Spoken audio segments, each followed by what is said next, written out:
Assalamualaikum warahmatullahi wabarakatuh. Waalaikumsalam warahmatullahi wabarakatuh. Sebelumnya perkenalkan Bapak, saya Irfan Setiawan beserta tim. Kami adalah mahasiswa Universitas Jambi, program studi Sistem Informasi, Fakultas Sains dan Teknologi. Di sini Bapak, tujuan kami datang ke apotek adalah untuk melakukan observasi dan bincang-bincang dengan owner dari apotek ini, karena kami mendapat tugas untuk membuat sistem penerapan yang bisa membantu UMKM yang ada di Provinsi Jambi. Sebelum kita berbincang-bincang, kami ingin tahu nih, dengan Bapak siapa sebelumnya? Fibrika Rahmat Basuki. Dengan Bapak Fibrika Rahmat Basuki. Bapak selain menjadi owner dari apotek ini, pekerjaan Bapak apa ya Pak? Saya saat ini sebagai dosen ya di UIN Sultan Toha Saifuddin Jambi. Sebelumnya saya juga menjadi dosen di Universitas Jambi ya di program studi pendidikan fisika itu sejak 2015 sampai dengan 2020. Kemudian 2021 saya pindah ke UIN Sultan Toha Saifuddin Jambi. Oke, Bapak ini selain menjadi owner adalah sebagai dosen di UIN STS Jambi Pak ya. Oke Pak. Lalu apa Pak yang menjadi motivasi Bapak bisa membuka apotek padahal Bapak adalah seorang dosen di Universitas Islam Negeri Sultan Toha Saifuddin?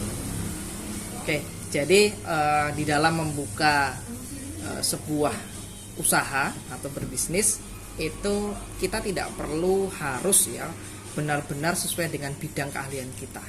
Ya. Contohnya saya itu latar belakang pendidikannya adalah bidang pendidikan ya. S1 dan S2 saya itu adalah bidang pendidikan.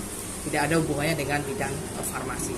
Tetapi untuk membuka usaha selain kita memikirkan ya bagaimana nanti ya langkah ke depan untuk bisa memulai usaha, yang pertama dibutuhkan adalah keberanian.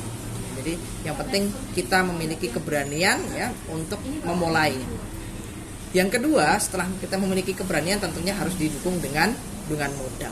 Untuk keterkaitannya dengan bidang farmasi itu kan hal yang bisa kita pelajari ya dari berbagai referensi ataupun juga bisa kita pelajari secara otodidak ya. Karena di sini kan saya bertindak sebagai owner bukan sebagai apoteker. Maka saya bekerja sama dengan apoteker untuk membangun apotek ini. Jadi sistemnya adalah sistem kemitraan dengan apoteker, kemudian juga tenaga teknis kefarmasian. Nah, tetap penanggung jawab dari apotek ini adalah seorang apoteker dan juga tenaga teknis farmasi. Nah, sedangkan untuk owner dan pemilik modal itu dari saya. Nah, kenapa kok saya akhirnya memilih untuk membuka apotek bukan usaha yang lain? Di tengah pandemi ini, saya melihat bahwa apotek ini salah satu usaha yang pada saat pandemi itu tidak terdampak secara signifikan. Artinya meskipun dalam kondisi pandemi, kebutuhan akan kesehatan masyarakat, ya kebutuhan pemenuhan obat-obatan itu tetap menjadi prioritas. Di saat pemerintah menerapkan berbagai kebijakan untuk melakukan pembatasan, hanya apoteklah yang diizinkan untuk tetap buka. Nah, itulah yang menjadi alasan kenapa akhirnya saya memutuskan untuk membuka apotek ya. Nah, yang kedua, apotek ini juga selain bentuk bisnis, ini juga memberikan kontribusi ya kepada masyarakat, yaitu mendekatkan layanan kesehatan kepada masyarakat. Kenapa akhirnya saya juga memilih daerah yang di pinggir ya, tidak di kota, karena saya berharap dengan kita membuka di daerah yang berada di lokasinya tidak berada di tengah kota, itu bisa mendekatkan masyarakat yang ada di sekitar ya itu dengan layanan kesehatan. Saya kira itu, Mas. Oke, terima kasih luar biasa Bapak. Lalu ini Pak, nama apotek ini itu apa Pak ya? Dan alasan Bapak memilih nama tersebut apa? Ya, apotek ini saya beri nama Apotek FRB Pharma. Ini kebetulan kita ambil dari singkatan nama ya. Kebetulan anak saya 2 orang, kemudian saya sendiri, itu namanya singkatannya dari FRB.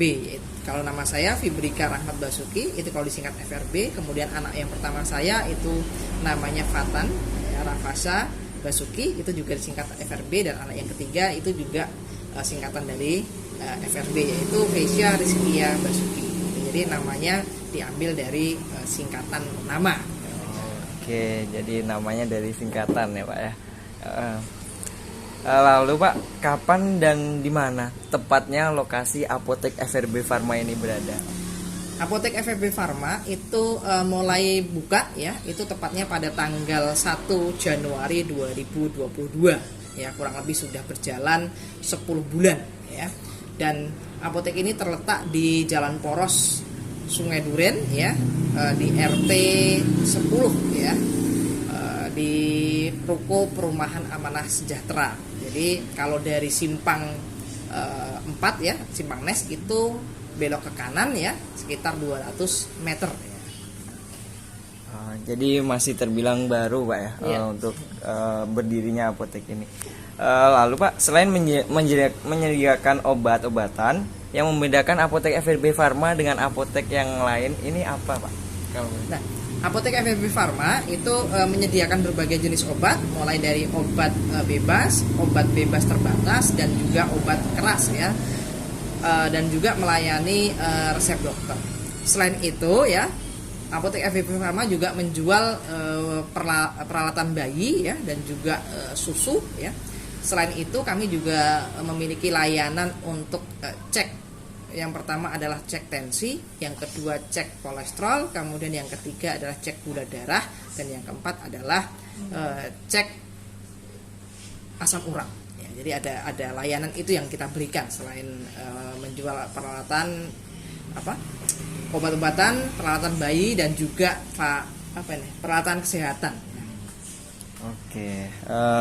Lalu Pak, sejauh ini sudah berapa karyawan yang bekerja di apotek FRB Pharma ini Pak? Saat ini jumlah karyawan apotek FRB Pharma termasuk apoteker itu ada 4 orang ya. 1 orang apoteker, kemudian 1 orang tenaga teknik farmasi, kemudian 1 orang bidan, dan 1 orang nurse ya. Jadi ada 4 karyawan apotek FRB Pharma.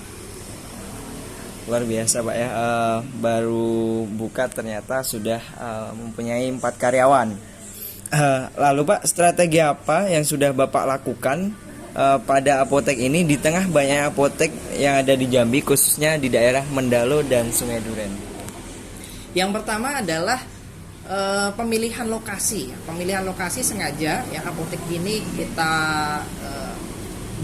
dirikan ya, itu di daerah agak pinggir ya, tidak berada di jalan poros. Karena alasannya yang pertama adalah di dalam desa Sungai Duren ini itu terdapat 4 desa, yaitu ada desa Sungai Duren, desa Kedotan, desa Tantan, dan desa Pematang Jering. Selain itu di dalam ini juga ada sekitar 10 perumahan gitu ya. Nah, itu strategi yang pertama adalah pemilihan tempat ataupun lokasi.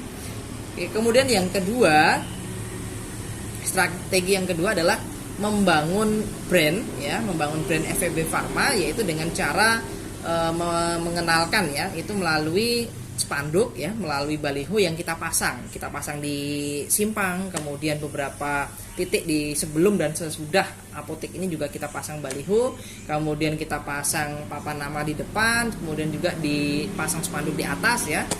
Kemudian yang ketiga, kita juga strateginya adalah pencahayaan. Dari sisi pencahayaan di malam hari kita menggunakan lampu ya yang cukup terang, sehingga di antara ruko yang ada di sekitar ini apotek FRB Pharma termasuk pencahayaannya yang paling terang gitu ya.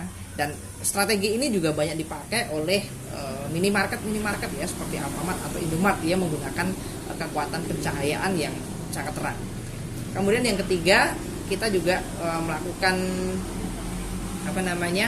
pemasaran ya melalui promosi di Facebook AdSense ya. Selain itu juga kita juga membuat set map ya yang ada di Google Map untuk penentuan lokasi ya di Google Map itu. Lanjut ke pertanyaan berikutnya Pak. di sini apa yang menjadi keinginan Bapak dari kami untuk membantu memajukan apotek FRB Pharma ini, Pak? Oke, jadi saat ini apotek FRB Pharma itu sudah menggunakan sistem aplikasi penjualan. Yang kita gunakan adalah sistemnya menggunakan sistem online ya. Kita menggunakan salah satu vendor ya, dan itu kita sistemnya sistem berlangganan. Tentu menggunakan aplikasi ini ya, itu ada beberapa kendala ya. Karena ketika nanti apotek ini jadi besar, tentu data-data penting dari apotek ini akan bisa dipantau ya oleh vendor aplikasi. Nah, kedepannya saya berharap itu kita bisa memiliki sistem penjualan yang mandiri ya. Artinya kita tidak bergantung dari vendor lagi ya. Sehingga semua data-data penjualan itu bisa lebih aman gitu ya. Karena kalau kita terus bergantung ya dengan vendor yang di luar, suatu saat ketika aplikasi itu error ya, down, kita tidak bisa berbuat apa-apa ya. Karena kita hanya mengandalkan dari vendor. Nah, kedepannya saya berharap itu kita punya sistem penjualan ya. Itu sistem kasirnya yang pertama. Kemudian yang kedua, untuk pengembangan ke depan, seandainya nanti ini sudah bisa melayani penjualan online, kita berharapnya kita nanti juga memiliki website ya. Tetapi website ini sekaligus include dengan layanan konsultasi ya, serta marketplace gitu ya. Jadi konsumen itu bisa langsung berkonsultasi dengan apoteker, dan juga tentunya nanti kita akan coba linkkan dengan dokter ya, sehingga nanti untuk pembelian obat-obat keras itu mereka tetap bisa mendapatkan resep dari dokter sesuai dengan hasil diagnosis dokternya. Jadi harapannya kita punya sistem yang terintegrasi, mulai dari sistem penjualan, sistem kasir, kemudian nanti sistem layanan konsultasi, kemudian juga sistem penjualan secara online di dalam satu sistem yang terintegrasi. Oke, baik Pak. Jadi di sini harapan Bapak kepada kami bisa membuatkan sistem yang Bapak sampaikan tadi, yaitu penjualan beserta kasir online, dan juga konsultasi obat-obatan kepada apoteker yang bisa juga dilinkkan kepada dokter. Begitu. Terima kasih Bapak atas waktunya. Kami akan mengusahakan supaya ke depan kami bisa membantu dalam pembuatan sistem untuk apotek FEB Pharma ini. Oke Pak, selamat sore. Kami pamit Pak. Terima kasih. Ya. GPU, 16.000.